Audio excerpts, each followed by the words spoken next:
अरदा आयूं अटकी पौं शक न भाइज पक चऊं था भरम वफाले भटकी पऊं था शक न भाइज पक चऊं था असीं न रहज़न असीं न राशि असीं न गुमराह असीं न वैशी असीं न रहज़न असीं न राशि असीं न गुमराह असीं न वैशी असीं था पूजूं मज़हब असांजो असीं फ़िक्र ऐं फ़र्द बि ॼाणूं असीं गुलनि जा रखवाला आहियूं असीं दिलनि जो दर्द बि ॼाणूं सच पुछींसे साबिया थींदा असांजे पोखिया ख्वाब नगर में प्रेम नगर जा प्यासा पंछी आणे पीअंदा आब नगर में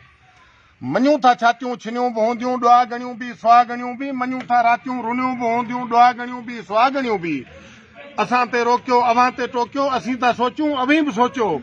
जज़ा बि ईंदी कज़ा बि ईंदी मञूं था सूली सज़ा बि ईंदी असीं बि कंहिंजे कारण कित कित लटकी पऊं था शक न भाइज पक चऊं था अरदा आयूं अटकी पऊं था शक न भाइज पक चऊं था असीं मञूं था ख़ुदा उहो ई सदियुनि खां सदा उहो ई असीं मञूं था ख़ुदा उहो ई सदियुनि खां सदा उहो ई अवीं त आया हलिया बि वेंदा अवांजी ज़िंदगी ॻणिजे थी पई असीं त मरणा मूर बि न आहियूं असांजी बंदगी ॻणिजे थी पई अड़े कमीणा किरड़ कांडेरा अवीं त आयो पननि पखीणा अवां खे अखियूं नकुई न आहे अवीं त आयो कननि पखीणा अड़े कमीणा किरड़ कांडेरा अवीं त आयो पननि पखीणा अवां खे अखियूं नकुई न आहे अवीं त आयो कननि पखीणा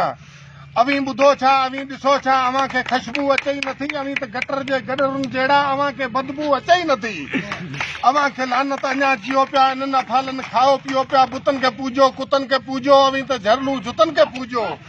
असीं अवां जी आदत खां ईअं झटकी पऊं था शक न भाइज पक चऊं था अरदा आयूं अटकी पऊं था शक न भाइज पक चऊं था हिनी हुनी जी ॻाल्हि कजे छा हिनी हुनी सां हाल कजे छा हिनी हुनी जी ॻाल्हि कजे छा हिनी हुनी सां हाल कजे छा ही बि अहिड़ा हू बि अहिड़ा ही हू मिड़ई अहिड़ा तेड़ा हिनी हुनी जी हालत साॻी हिनी हुनी में फ़र्क़ बि कहिड़ा हू जे काल कमीणा माण्हू लालच मथे लेटी पिया हुआ हिकिड़ी साहित सुहाईअ लाइ चंड बि चोॾहीं चेती थिया हुआ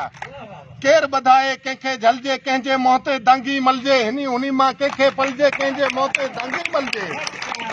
उथी मामली करे ॾेखारियूं बदमाशनि ते भूंडा गारियूं चाह खपे थो साह खपे थो हाणे न कोई ठाह खपे थो असीं बि नारा नीअं जा हणंदे ॿटकी पऊं था शक न भाइज पक चऊं था अरदा आयूं अटकी पऊं था शक न भाइज पक चऊं था भरम वफाले भटकी पऊं था शक न भाइज पक चऊं था शक न भाइज पक चऊं था